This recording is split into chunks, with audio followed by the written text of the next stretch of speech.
याद पिया तेरी आए रही है, मैं तो जा रही हूँ मोए।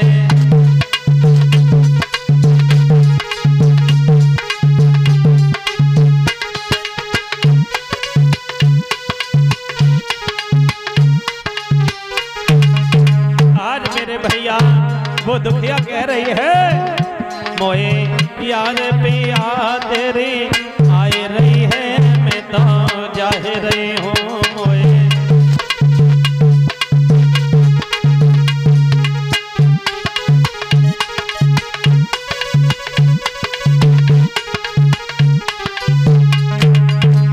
और बोली अरे तुम तो पिया गई हो महल में,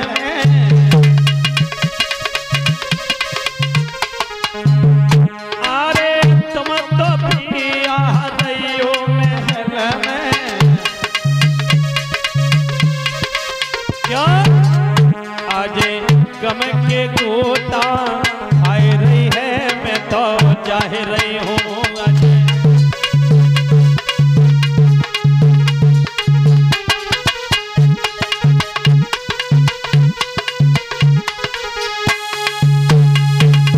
आज मेरे भैया वो दुखिया चली है रोते हुए बिलखते हुए एक जंगल में पहुंचे।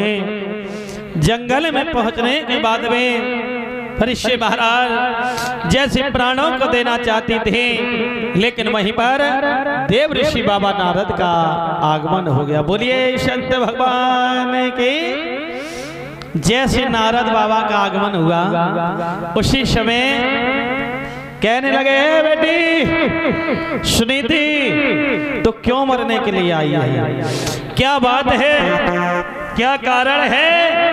तो मैया सुनीति ने कहा कि हे महाराज, सारी कहानी बताई कि हमारे गर्भ से किसी संतान ने जन्म नहीं लिया, इसलिए मैं मरने के लिए आई हूँ। दुनिया के लोग मुझसे बहाने बताते हैं, हमारे स्वामी जी को निर्वंशी बताते हैं।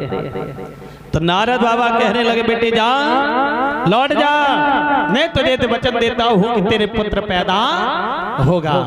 मैया ने चरण पकड़ ले, बाबा जी अरे जाने कितने संत आए, जाने कितनों ने कहा, लेकिन मेरे घर से किसी संतान ने जन्म नहीं लिया।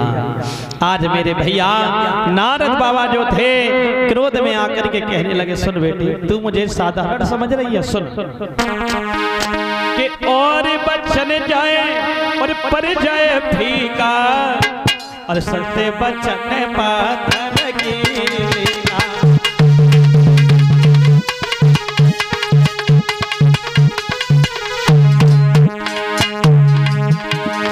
और बचन जाए पर जाए फीका, और सत्य बचन पाथर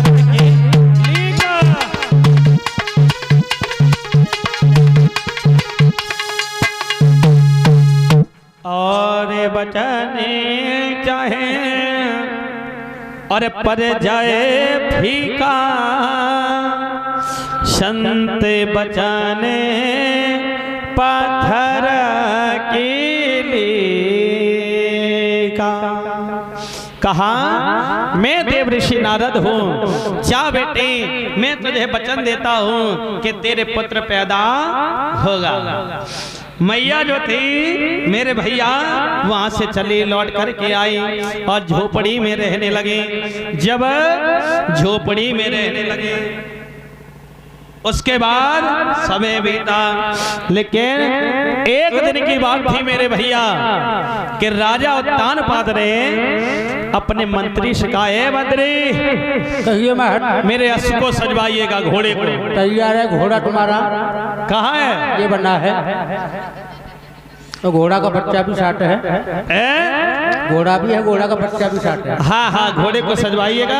आज हम जंगल में जाएंगे शिकार खेलने के लिए, तलवार भी है। अच्छा हाँ आज मेरे भैया चले हैं जंगल में घोड़े को लेकर के।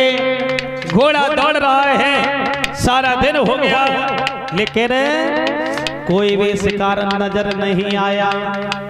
जब नजर नहीं आया परीक्षित महाराज, शाम का वक्त हुआ, रात हो गई लौटते लौटते, और जैसे महलों में पहुंचे तो क्या देखा कि फाटक बंद हैं। रानी सुनीति सुरची जो है वो बेधड़क सो रही है, अब बेधड़क तो सोई, बड़ी रानी को निकाल दिया है। आवाज लगाई, अरे रानी